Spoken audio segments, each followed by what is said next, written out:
Olá pessoal, tudo bem? Dando continuidade à leitura do livro Mensagem aos Jovens, agora no capítulo 35. E ele inicia com esse verso, Provérbios 16, 32. Vale mais ter paciência do que ser valente. É melhor saber se controlar do que conquistar cidades inteiras. Paciência. Pois é, e Cristo conquistou isso. Ele venceu o maior inimigo, que é o nosso eu, o próprio eu, né? E uma das maiores virtudes que um cristão pode ter é o domínio próprio. E isso é moldado e pode ser adquirido, esses hábitos, a partir da infância, juventude, né? Que é moldado o nosso caráter. E você sabia que a maior parte dos incômodos da nossa vida, mágoas, irritações, temperamento não dominado, elas partem dessa falta de hábito de domínio próprio adquirido nessa formação de caráter. E falando de paciência, há um maravilhoso poder no silêncio. Quando lhes falarem palavras impacientes, não paguem na mesma moeda. A ira que encontra o silêncio, bem depressa se dissipa, né?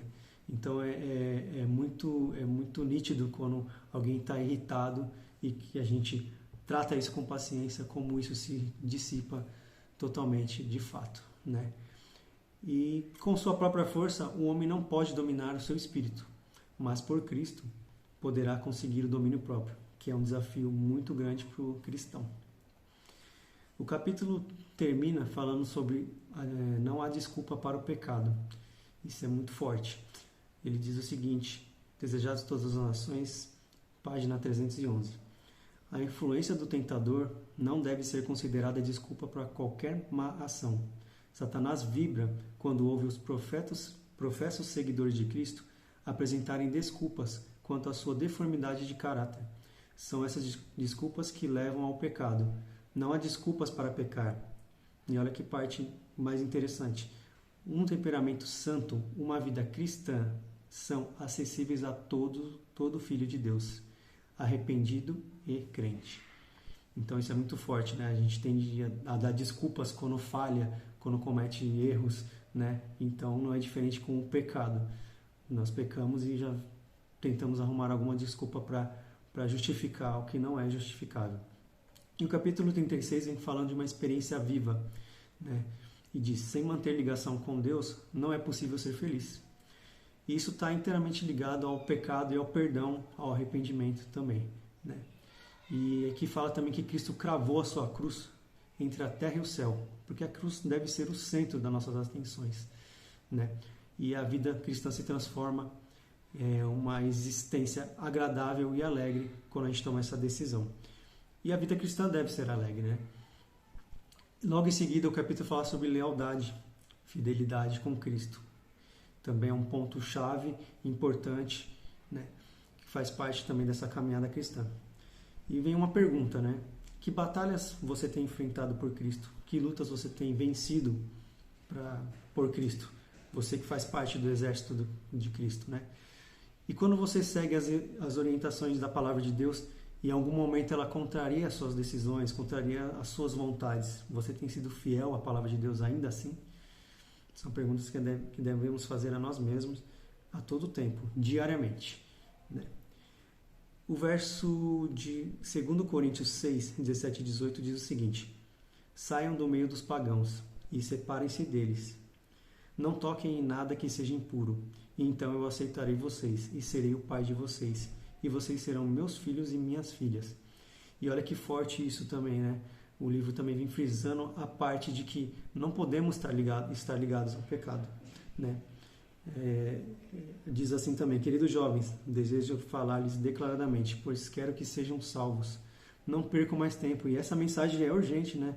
Não perca mais tempo com aquilo que é profano, não vale a pena. Cristo está às portas. Não podem servir a Deus e a Mamon, né? A gente já sabe disso. Podem aparentemente ser cristãos, mas quando são fortemente tentados não caem em geral na tentação, né? Então, na nossa aparência, cristianismo forte, mas na hora que aperta, tendemos a ceder ao pecado. O capítulo 36 ainda fala de algumas outras... Perdão, o capítulo 37 agora continua falando de fidelidade, né?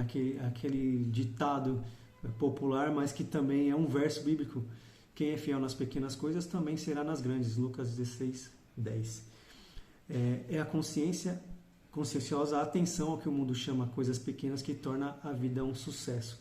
Então as pequenas coisas, as caridades pequenas, os atos pequenos, os atos com a sua família, os atos com o próximo, os pequenos pecados, tudo isso também vai fortalecer para que você seja forte nas coisas grandes também, né? Um grato reconhecimento nas pequenas bênçãos, né?